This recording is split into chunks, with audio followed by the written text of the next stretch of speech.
Hi, I'm Ed from Uckfield Motor Services, and we're back again with Professional Motor Mechanic magazine, recording another bit of content. And today we're with ELTA, talking all things EGR valves. If you're enjoying the content, then please subscribe to the YouTube channel. First things first, we're going to talk about how EGR valves work and what they do.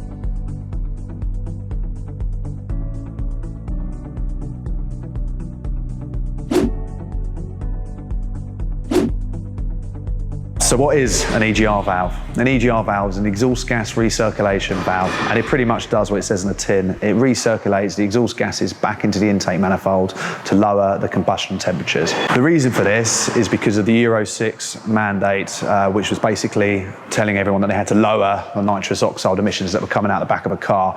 And the only way they can really effectively do this is with an EGR valve system on the car. So 10 years ago, EGR valves were quite simple. They generally just used to be a vacuum operated valve done by a solenoid and just could be actuated either on or off. These days, they're completely different. They have got vacuum ones still, we've got electronically operated ones, we also got high pressure and low pressure. So high pressure is normally before the turbo, low pressure is normally after the turbo. To add to that, they've even put coolers on them to try and bring that temperature down even further so it lowers the combustion temperature in the cylinder. Petrols also have EGR valves, so you both have diesel and petrol now have an EGR valves. They both have different purposes and how they work, but effectively they are still an exhaust gas recirculation valve and they still work in the same manner. So that gives you an overview of how EGRs work, what they do, and the main purpose of them. So let's talk about how we go about diagnosing EGR valves. So a good diagnosis starts off with actually knowing how the part works. Whatever you're replacing on a vehicle, you need to know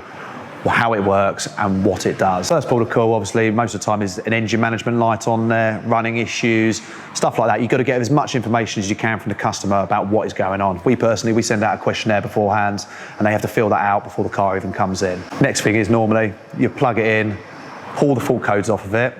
Most of the time, I mean, like with VAG ones, we see a lot of the P0401 codes, because we changed lots of those in the 1.6 diesels. So we kind of know what that is, but sometimes the codes aren't always, they're a bit ambiguous and they don't give you the full story. So we'd have to go in a little bit further than that. And the way we do that is by training and researching and looking into stuff. It's really important that you get a good diagnosis on the EGR valve. There is lots of other items on the vehicle that can cause said codes to come on and flag an EGR valve, and we've all been there where you've bolted an EGR valve onto it and it doesn't sort the problem, or the problem reoccurs a month down the line, 2 months down the line, and then you've got an unhappy customer, because some of these bills to replace EGR valves are quite expensive, so it's worth doing a good diagnosis. Next thing I would do is obviously check the state of the rest of the engine. You might have multiple fault codes on there, like injectors, air mass, stuff like that.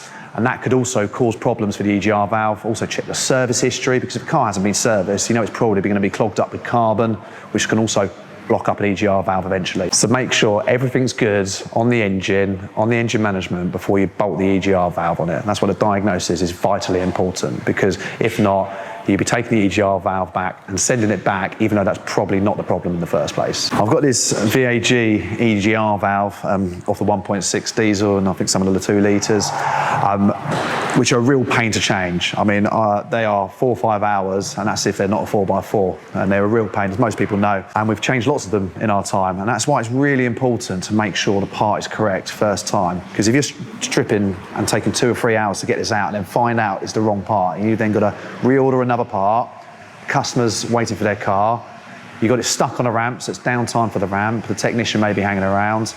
It's a real pain in the backside, so it's worth checking that the part is correct. We cross-reference everything when we get it in.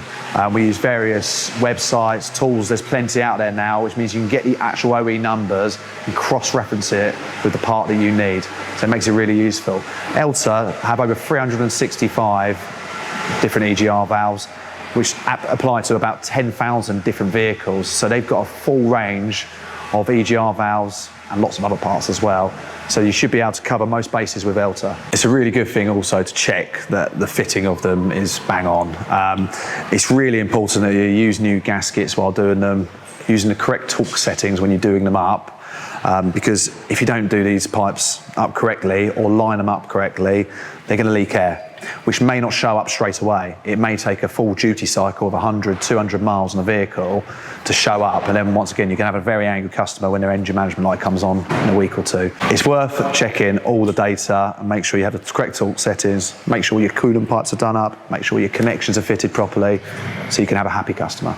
It's really important to make sure they're mechanically fitted properly, but we also haven't covered the electronic side of it. A lot of these require coding, not just deleting the fault codes, but actually coding the EGR valve into the vehicle.